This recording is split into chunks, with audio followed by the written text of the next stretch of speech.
Good evening, everyone. My name is Mike Taddo, and I'm the Executive Director of the Rainbow Resource Center. And Patrick and I support each other in the crazy jobs that we have. Enjoyed having lunch together, and I always tease him that he's the one person who might have a crazier job than He's got us. So welcome everyone to the presentation of Patrick's graduate research project, What's Love Got to Do with It?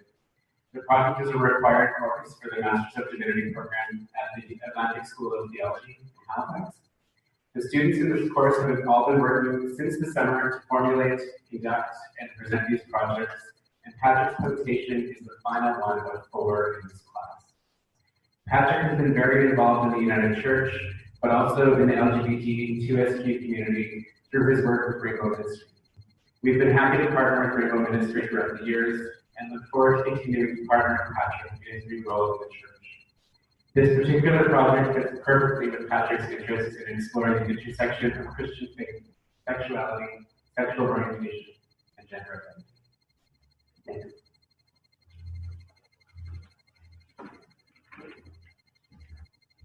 Thank you, Mike, and good evening. Thank you all for coming to join me. And I would like to welcome those who are joining via live stream. We have 6 or 7 people online, stretching all the way from down east to the Carolinas to Western Manitoba. So I'd like to thank you all for being a part of this presentation. There are those people who have asked me why I decided to engage in this research, and in particular, this question on which I'm about to present. In answering this, I realized that this research has evolved out of my own understandings and experiences in the last number of years. See, for many years, churches in North America, Christian churches, have been working towards inclusion with the LGBTQ community.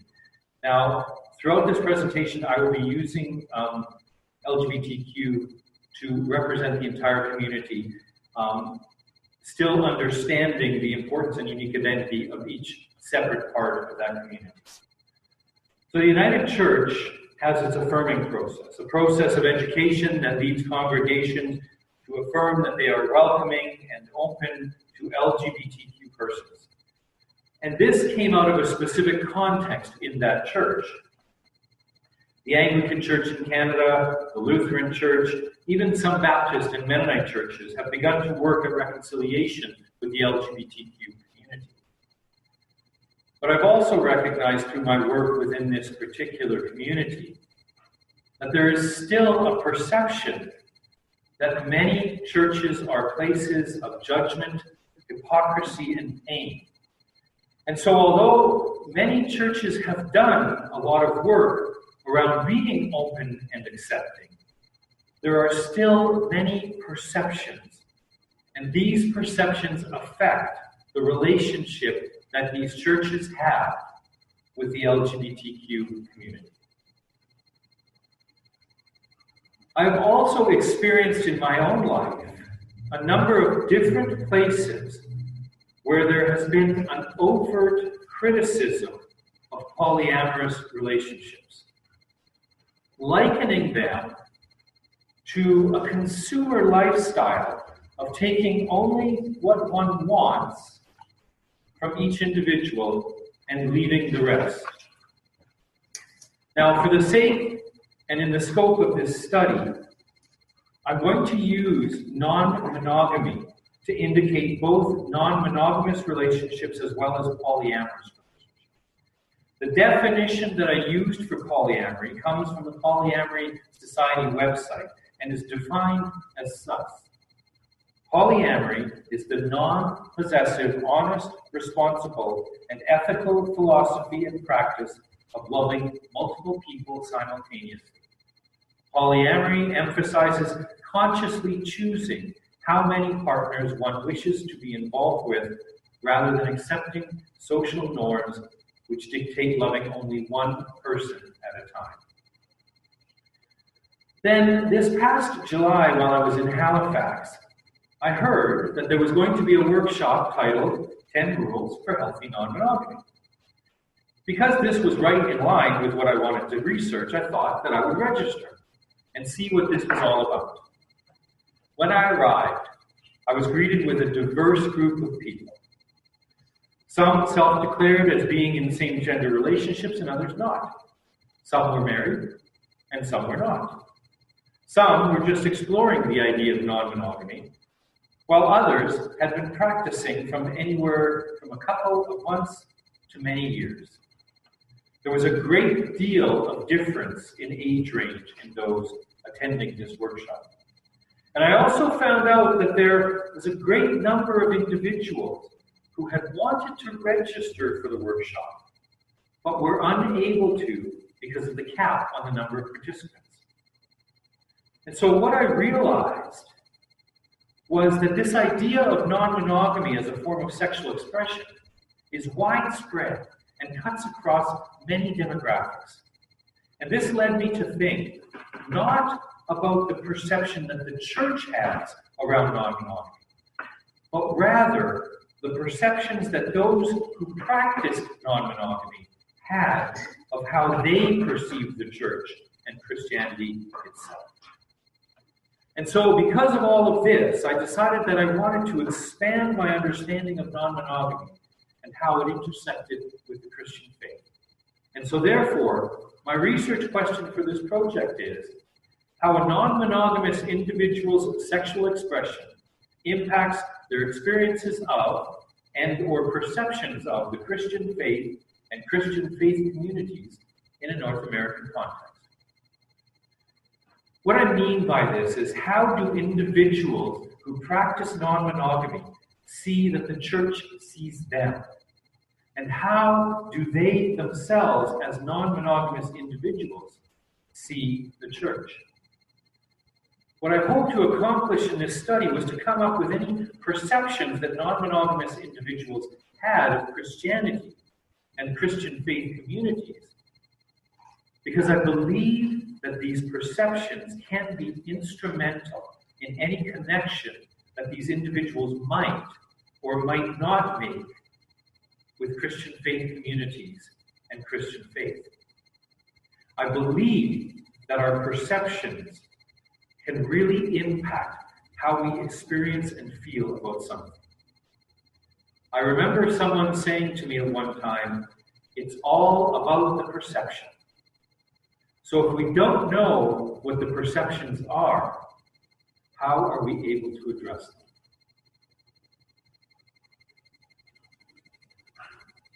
I chose to use grounded theory for this project. What that means is that I did not start or enter into this research project with a presenting theory or even a presenting phenomenon, because I really didn't know if any of the non-monogamous individuals who would be willing to be research partners were even involved in Christian faith communities. And so any theory that is found or built during the course of this research project comes from the data alone. I am not working to prove or disprove a theory already developed, nor am I exploring what might be seen as one specific experience that all the participants shared in common. The other theoretical framework that I will be using is queer theory. Queer theory revolves around one's individual identity and how this identity is shaped in relationship to the larger society. Queer theory critiques the cultural understanding of identity as being static and normalized within society. The theory works to deconstruct societal understanding of identity, sexuality, power dynamics, and conformity. The construction of identity is a focus, while deconstructing dominant theories about identity itself as seen from the point of view of the larger society. So from this understanding, the identities of the research partners participating are constructed through their own contextual interactions with the world. This approach has allowed me to emphasize the diversity of the experience of those with whom I partnered in this research. So I had planned on interviewing 16 research partners for this project, but I ended up with 11 interviews in total. One of the challenges with grounded theory is that you hope, in the course of your study, to achieve what is called the saturation of data. With 11 interviews in total, and the themes that I identified being present in 80 to 100% of the individual interviews, and because those themes that came out were being repeated in different interviews, and no new major themes were coming forward, I consider this to be a saturation of data, enabling me to begin to formulate a theory from the data that I collected.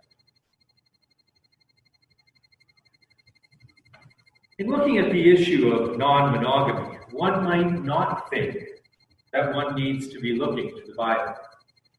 Yet, as we examine the Bible, in the biblical text, we see that there are many forms of relationship and marriage that are illustrated in the scriptures.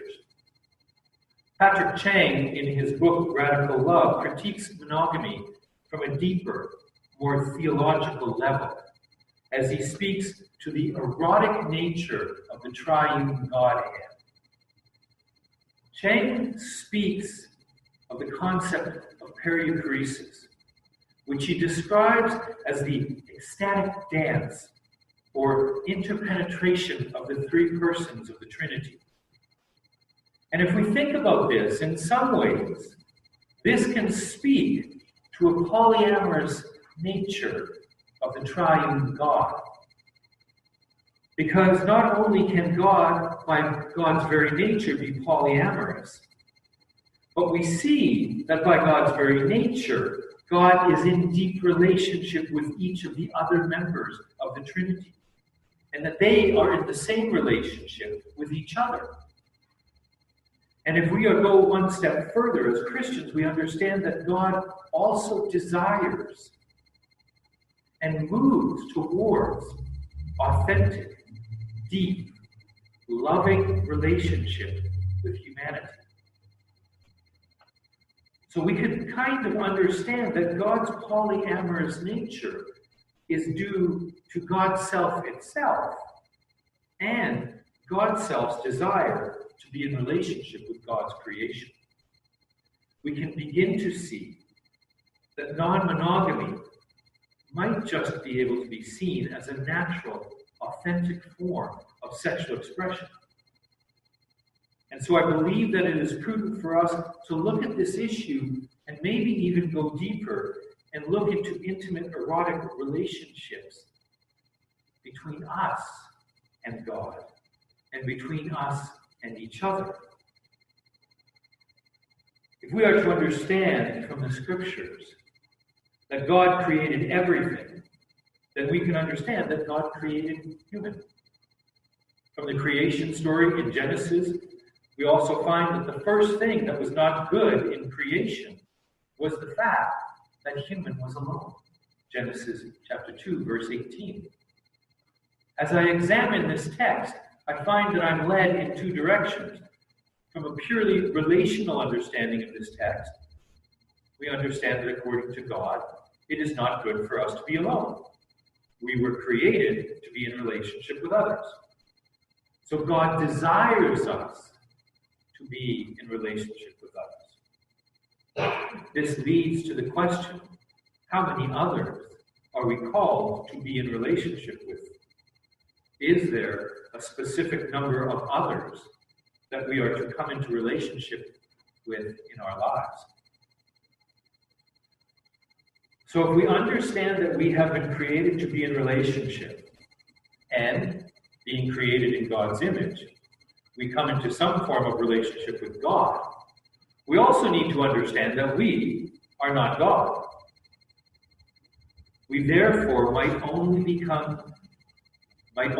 able to come into direct relationship with God in a very limited capacity.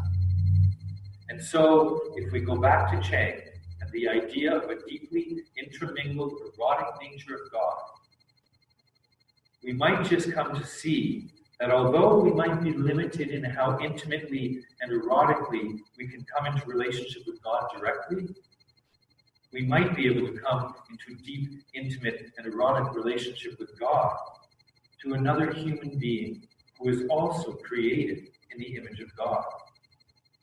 So then, if we are in deep, intimate, erotic relationships with more than one, might that allow us to come into even deeper and even more intimate erotic relationship with God? And so from a theological standpoint, there is some basis to look at polyamory and non-monogamy as an authentic form of sexual expression. As I spoke of earlier, briefly, the themes that came out of the interviews were present in the majority of the interviews that were conducted, between 80 and 100%. And the following, therefore, are the four major themes that I found coming out of the data that was collected. Identity, Christian monogamy, worthiness, and spiritual fulfillment. The first theme that was identified was around the concept of what non-monogamy was to begin. The research question itself asked how a non-monogamous individual's sexual expression impacted their experiences and perceptions. What I found in interviewing my research partners was that non-monogamy goes far beyond the idea of sexual expression. Although each of the research partners identified a physical nature to their understanding of non-monogamy, and the physical part of non-monogamy was important to all of the research partners, their idea of non-monogamy actually went much deeper for each of them. As they spoke about what non-monogamy was to each of them, they themselves expanded the scope of the question far beyond the physical. They each began to use words that one would be more likely to hear when having someone speak of their identity rather than their sexual expression. Phrases such as being an authentic human being has meant exploring the limits of my sexuality. Others used language like authentic. This is who I am. It is not something that you decide. And finally, it just has always been in my nature. This idea that this was a natural part of who these individuals were was substantiated when they were asked how long they had understood themselves to be non-monogamous. The responses varied from a specific time period to responses such as, I can't identify a time frame. I would have to say my entire life, or from a very young age, to finally one of the research partners who said, I didn't even know that this was an option growing up. What emerged from this was that the research partners who I interviewed understood that non-monogamy was a part of their identity. The second strong theme that came out of the interviews was an understanding or perception of Christian faith communities, both historically and at the present time. This understanding has to do with what would constitute an authentic Christian relationship and sexual expression. In all 11 of the interviews, each of my research partners underscored the understanding that from their experiences, the only worthy relationship in the eyes of Christian faith communities historically were heterosexual, monogamous relationships. This was found across the entire range of Christian experiences, which included Roman Catholicism, United Church of Canada, Seventh-day Adventists, Latter-day Saints, Anglican Church of Canada, and an evangelical church. From this understanding, 9 of the 11 individuals interviewed believed that their non-monogamy would not be accepted in a Christian faith community. The other 2 research partners are currently deeply involved in a Christian faith community that knows in some limited way about their non-monogamy.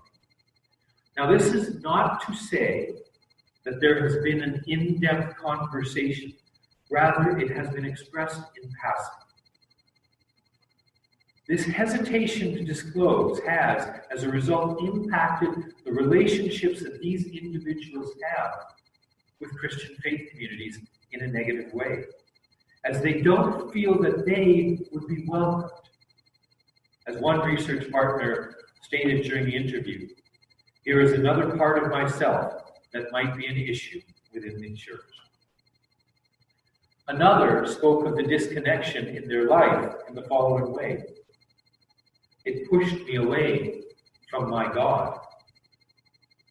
But not only was it articulated that there was a perception that the only authentic relationship was a monogamous relationship, when it came to any type of discussion around sexual expression, if it was discussed at all, it was discussed in a negative way.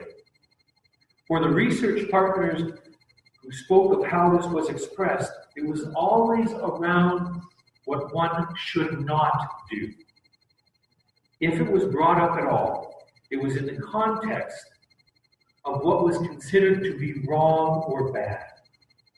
It was expressed that any sexual behavior outside of monogamous relationships was sinful and to be avoided. The understanding that many churches historically and currently have understood the benchmark of authentic Christian relationship as monogamy has impacted each of the 11 research partners in very similar ways. And these impacts are overwhelmingly negative, as all 11 interviewees related negative thoughts and experiences around their understanding of self because of their history or understanding of the Christian faith. The most profound was verbalized by 2 of the interviewees as they spoke of being shunned by faith communities, and in some ways, by extension, society. Others who were interviewed spoke of a sense of disconnection, and with that, negative feelings around their perceived self-worth. One interview articulated that they felt devalued as an individual because of their experience of faith. Others spoke of feelings of pain. It hurts because we're still people with feelings. It was hurtful. I wasn't worthy. There were intense negative feelings and ideas around the concept of loss as the research partners articulated this in the following way: an inability to connect to a community of faith very much around that, non-monogamy, leaves a big deficit in my life. I was forced out of my previous congregation. They turned me away. What is interesting in the research is that 4 of my research partners are actively involved in Christian faith communities.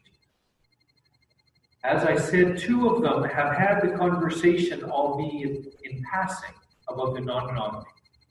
The other 2, from the interviews presented,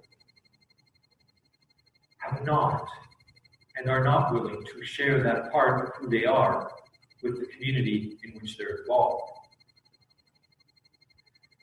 In spite of these negative repercussions that were felt by the participants due to their history, their experience, or their perceptions of the Christian faith, there were strong feelings identified by all 11 of the participants when speaking of their understanding of the intersection of their non-monogamy and Christianity.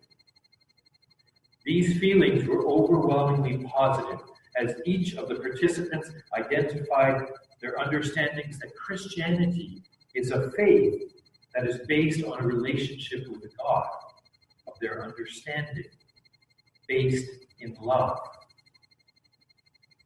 Being that this relationship is based in love, they identified that they themselves, all 11 of them, don't see that there is a contradiction between their understanding of themselves, their expression of themselves through non-monogamy, and the Christian faith.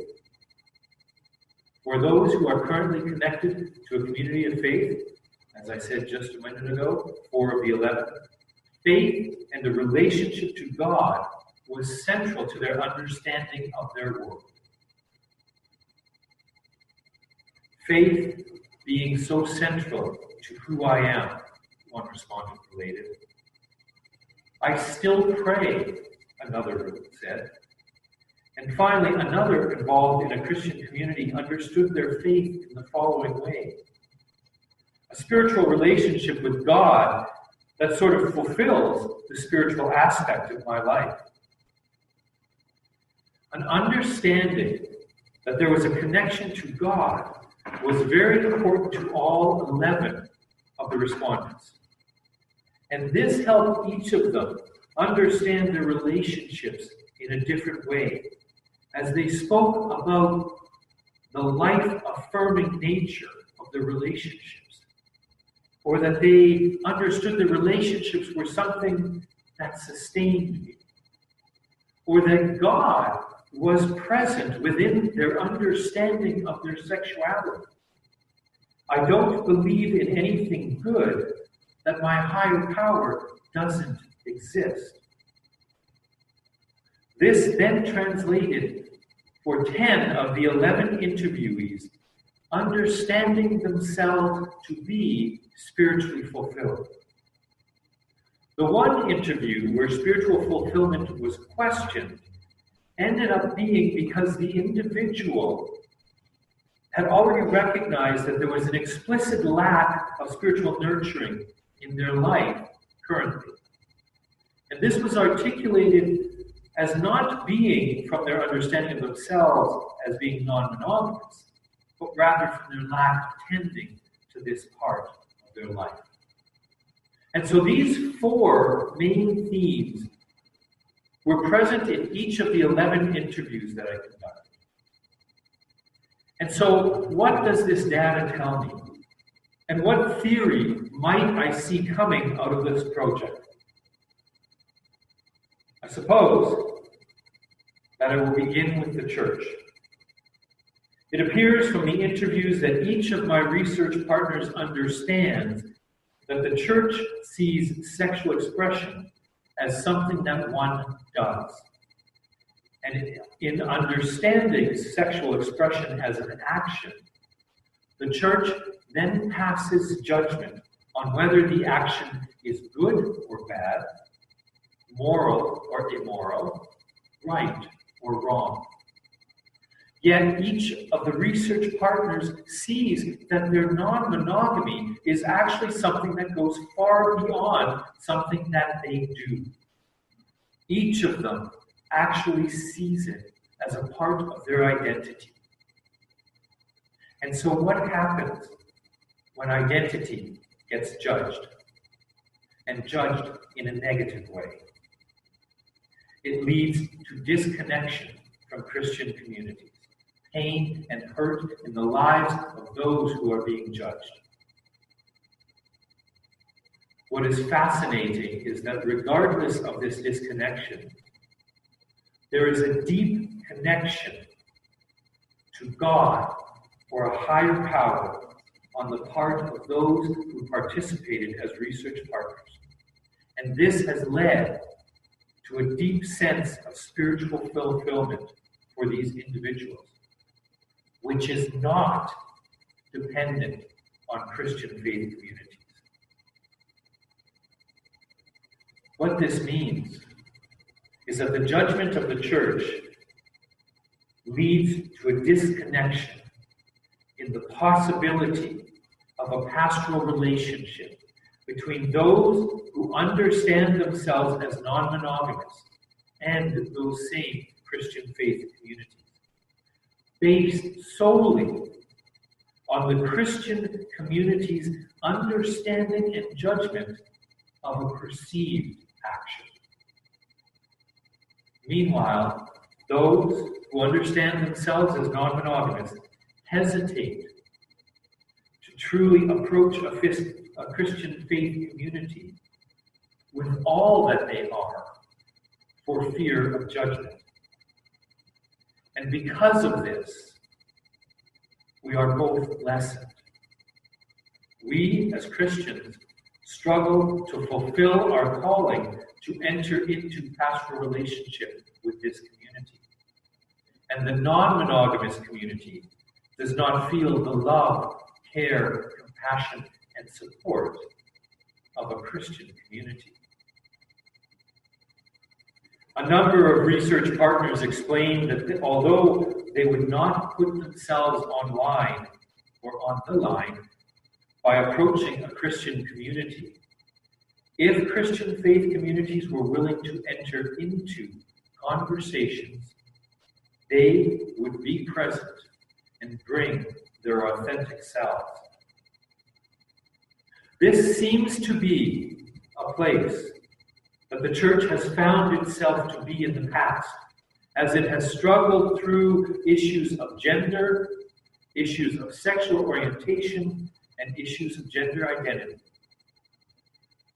So if we, as Christian faith communities, can move from a place of judgment to a place of authentic engagement, we might actually be able to move past that place of judgment and speak to all people about what it means for all of us to live into our full, authentic selves in a healthy way. I'd like to end with an updated, paraphrased version of the well-known scripture from Galatians.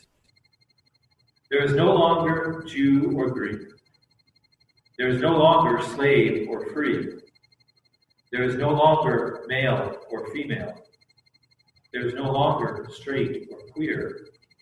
There is no longer monogamous or polyamorous. For all of you are one in Christ Jesus.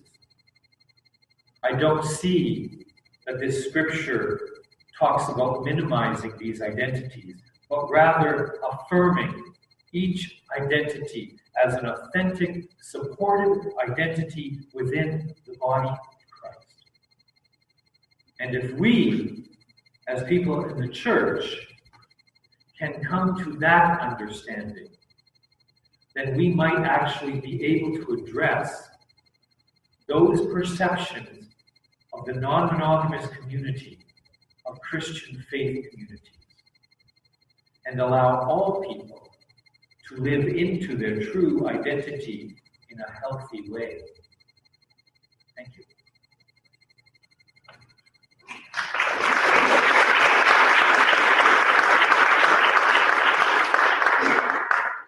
So, as I said, we have some people online, and my instructor, the Reverend Dr. Susan Wilhock, is online, and I would like to offer her the first question.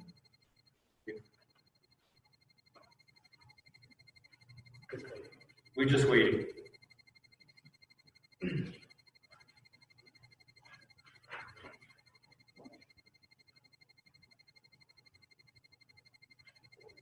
Typing a question or speaking?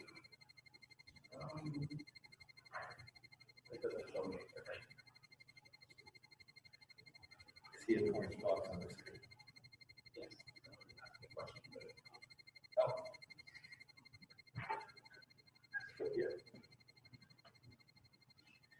And we have a microphone that will go around if people have questions.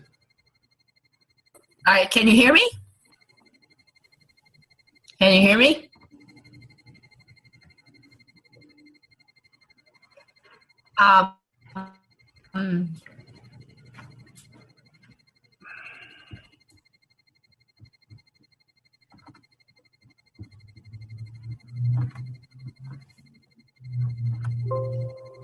I'm not. Can you hear me at all, Patrick? Or Yeah, I can hear you. please continue. Oh, great. All right. Oh, all right. Well, thank you so much for that wonderful presentation and your very important research. I'm just awed by what you have done, and I want to thank the audience that is there with you, because they're supporting you as well, and so and look forward to hearing their dialogue with you on this research.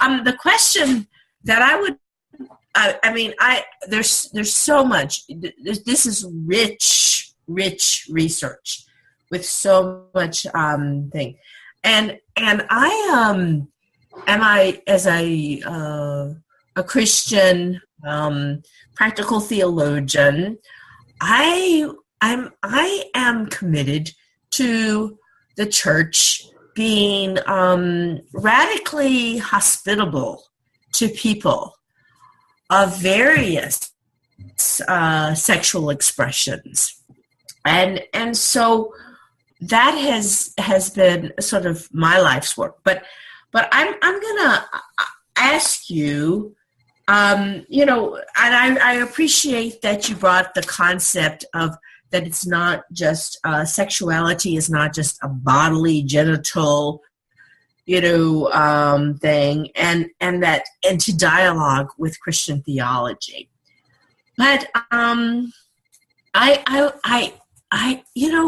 looking at it from a practical theologian's point of view, and the way that it's perceived in our churches, and how can we be hospitable?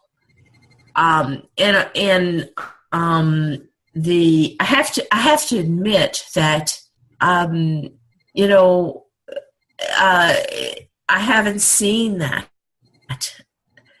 in my in my work without being judgmental, And so from a practical standpoint, in terms of a congregation or a denomination, is what do we need to do to welcome all persons to the table, regardless of their sexual expression? And I'd just like to hear you talk about that a little bit. What can we do? Yeah. Thank you. Thank you for that question. What's interesting is that one of my research partners made a comment through one of the interviews that they said that where they see the non-monogamous community right now is where the gay and lesbian community would have found itself in the 70s in the church.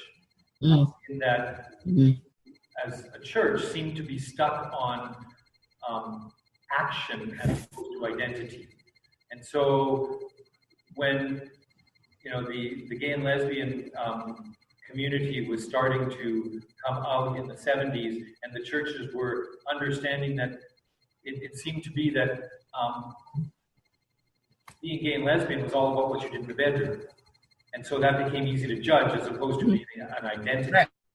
And so I question if the churches need to understand that identity is far more complex than what we think it is.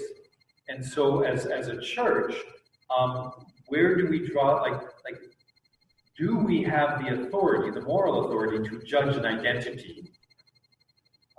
And how do we... Exactly, yeah. Pardon me? How do we open the... No, I just was... Go ahead, continue. Does that answer your question? Yes, thank you very much. And relationships are hard, and I wonder,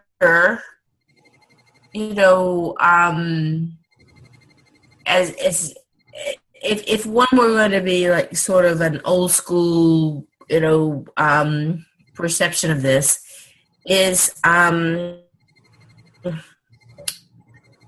do we, relationships are difficult, and so non-monogamous relationships, are they less difficult, or is it relationship light, if you will?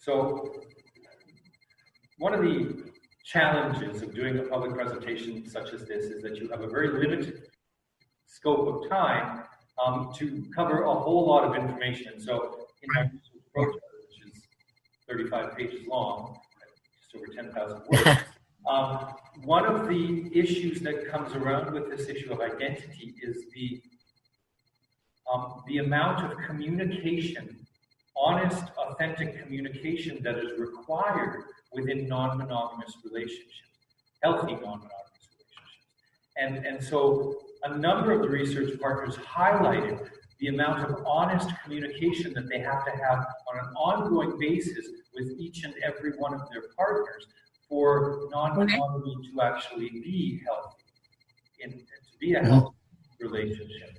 And so, as one of the research partners said, it is hard work to be in a non-monogamous relationship. Okay. Yeah. Mm-hmm. So, Douglas, you said there was another question online? Yes. Phil asks, did any of those who felt disconnected from a faith community have a desire to reconnect or harbor resentment?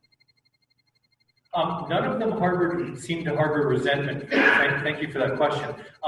And all of them, which surprised me, all of them had a history within faith communities. Now, there was some pain, and I wouldn't necessarily say resentment, but there was pain. And so the one that I used, the quote I used, they pushed me away from my God. There's a sense of pain and loss as these individuals feel that they can no longer connect to a faith community. But I wouldn't say that there was a sense of resentment. And many of them said if Christian churches were willing and open to having the conversation, that they might be willing to enter into that as well.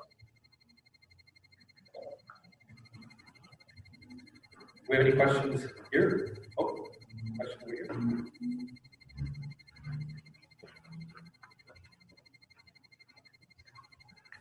I'm curious, where did the idea of monogamy as the only way start out in our Christian faith? Since when you look at Jewish faith, you look at the Bible, there are many instances of polygamy there, but there aren't very many instances that I can think of, if any, of a woman having more than one partner. Thank you for that question. And that was a challenge for me in my literature review part of this project, because everything that I was finding was critiquing non-monogamy in a really negative way, and whether that be from a religious perspective, sociological, like a socio-religious perspective, or even a psycho-religious perspective. The moment that the religion got in there, there was a sense that it was that non-monogamy was not desired. That the desired relationship was a monogamous relationship. Because if we look back to, I used in my paper the idea of Abraham, Sarah, and Hagar, and how there's a relationship there. Each of them have, Hagar and Ishmael, and God blesses Ishmael, Sarah and Isaac, and that they're all blessed. So the children of the relationship are blessed, so the relationship is blessed. But I don't know where Christianity came up with this idea that monogamy was the benchmark. But it has permeated Christianity, but also Western society. And that's why I chose to do it in a North American context, is because there are other contexts around the world in which non-monogamy is practiced. So, do we have any other questions? Yes, Patrick. Oh, I got Simba online. Simba, go ahead. Yes, thank you. Thank you for a rich presentation, and thank you for a rich and fulfilling research. Now, my question is, because we have been judgmental, and because we have been, I would say, more stereotypical than being authentic, like you have said, is a way forward. How do you think you can help us understand this information so that we change our attitude and our perceptions, like you said in the first place? Thank you.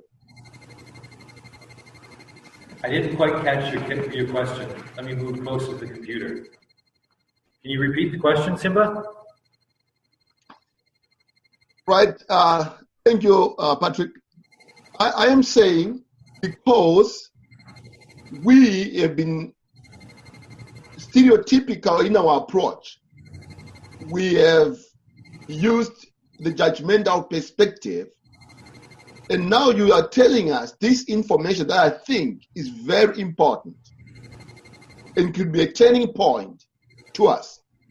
As a way forward, what do you suggest that we do, and how do you think you can help us appreciate in terms of the identity that we used to have and now the real facts that you have? Thank you. So how can I suggest that we can move forward from this, is what I'm getting from your question, Simba. Thank you. I think that the most important thing that I think we need to learn is that we need to allow people to self-identify who they are, not who we think they need to be. And that's in all aspects of their understanding of who they are. We have a tendency, I think, and the churches have a tendency to impose expected identities on people and impose expected understandings on people. And I think as a church, we need to move away from that place and come to a place of allowing people to self-identify who they are, and then instead of questioning that, figure out how can we support that in a healthy way.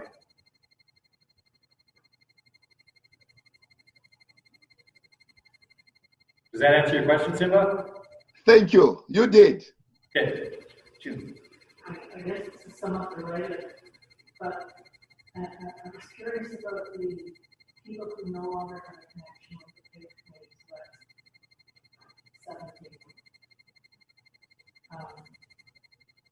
Were they overtly pushed away, or did they feel, how open were they within their faith community?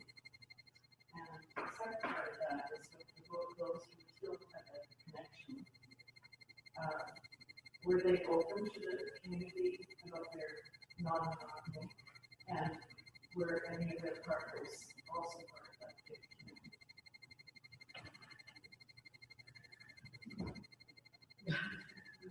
Thank you.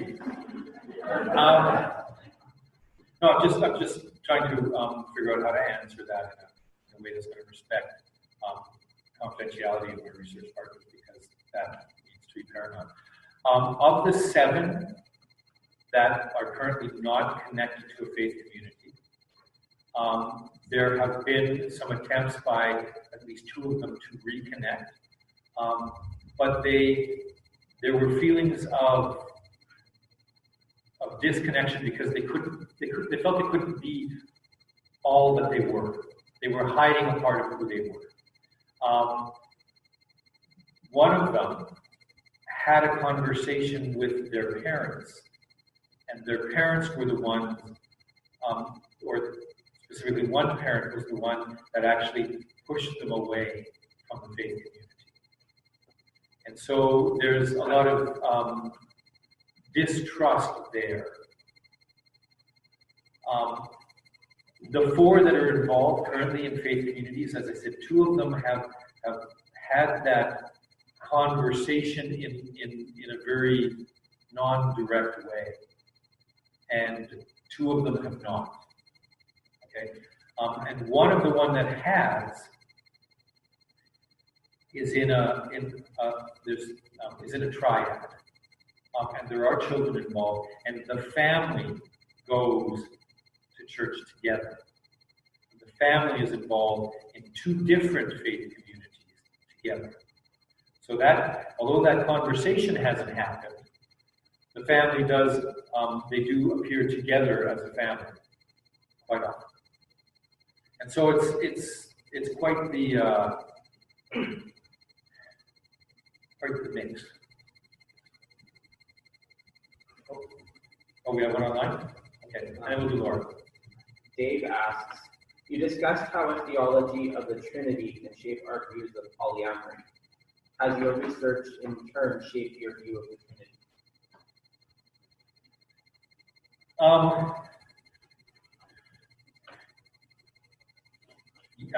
Yes. I mean, it's. Dave would ask a theological question.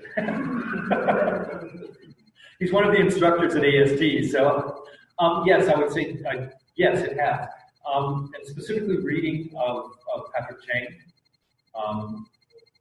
with his understanding of the Trinity, and the idea of the erotic intermingling or the interpenetration of the triune God, I think is a really fascinating and actually in some ways a really beautiful way to look at the depth of connection within the Trinity. And so I would say yes, that this project and the research has helped me to understand in a much deeper way the Trinity, and in some ways in a new and different way. So, thank you. I hope that answers your question, Dave. I was just wondering, we kind of looked at the separation from the church. Within the people that we were working with, was it an equal or greater separation from general society? Like how did living in a society, a monogamous society, sort of, I don't really want to say it, but was it the same as I can't be real at work, I can't be real in the store, I can't be real out of the church? Or did they find more of a separation in the church because it's more morality, value, content? So in response to that, I think that for the most part, for most of the interview, the research partners had a sense of community within society. They had a group that they could be open with and that knew their understanding of themselves as being non-monogamous. And so that there are groups within that. And there was one research partner who spoke of a Christian swingers group in the States. And so that a lot of the research partners had support and had community in the wider society of people who understood themselves as well as non-monogamous. And that's why one of the things at the beginning of the presentation that got to me was when I went to this workshop in Halifax, the breadth of people who were there to learn about non-monogamy. In some ways, I was surprised. I didn't realize that. And so for most of them, they found that the church was an extremely judgmental place. Does that answer your question?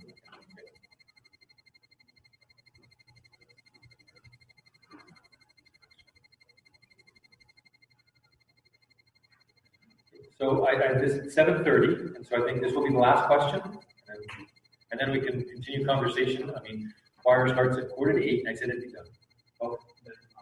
Okay, so let's do Catherine's first, and then we'll do the online. Okay, I think I remember what I was going to say. It seems to me that, I don't really know, but that there are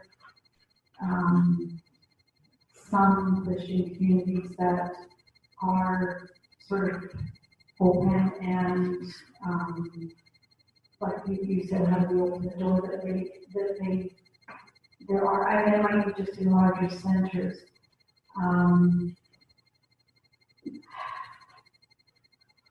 Do you see that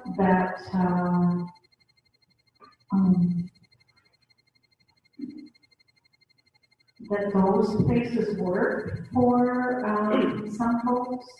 I had that question in my mind, but sort of, I don't know, just given what's happened this last week with the apology that happened, I was astounded by some of the things that people had gone through that I wasn't aware of. And I think that, like, part of the opening of the door is even just people knowing that these kinds of things, this is how people are feeling and about how they've been treated. It's not really a question, Patrick, but I just grabbed one. No, but I appreciate that, because I think that actually goes to the crux of what this research was about. Is it's understanding the perceptions of those in the non-monogamous community, because those are the perceptions that need to be addressed. And that's why I think one of the things that, with the LGBTQ community is that there's been a lot of work in churches around that. But has that work addressed the perceptions of the community towards faith communities as being places of judgment and hypocrisy and pain? Because that's historically what the community has felt. And so if we don't understand what those perceptions are, as you said, you didn't understand what people had gone through. If we don't understand what those perceptions are, how can we ever address them and bring those people into or invite them in or support them if we don't understand what they're dealing with? So that's what I think why it was important for me to say, I think that this is something that needs to be looked at. Okay, Amadeus asks, being authentic is certainly important, not only to oneself, but also as we express ourselves. You've brought that to light here. I am reminded of some time ago where the thinking was that the church and government should stay out of people's bedrooms. Do you think it is the church's job/work to bring out, validate, and help anyone, including non-monogamous, express that and live that, or should the church remain out of such issues and allow people to explore it themselves? That's a really good question. Thank you, Amadeus. But I'm going to actually challenge you back a little bit. And I'm going to use a personal experience. It's that whole idea of it's okay to be gay as long as you don't act on it. And my response to that is everything that I do is gay because that's how I understand myself. It is a lens through which I view the world. It is an understanding of my identity. And so if we can understand non-monogamy, it's not about being in the bedrooms of the nation. It's about understanding that people who are non-monogamous view the world through that lens. That is who they are. And so as a church, it's a question of when do we start to recognize different identities and start to support and validate and lift up all of those different identities, and then work at people living in healthy identity in whatever that is. So that's how I would answer that question. And I think we have come to the time of the day. Thank you everyone online for showing up, and thank you for all of you for being here. Really appreciate it.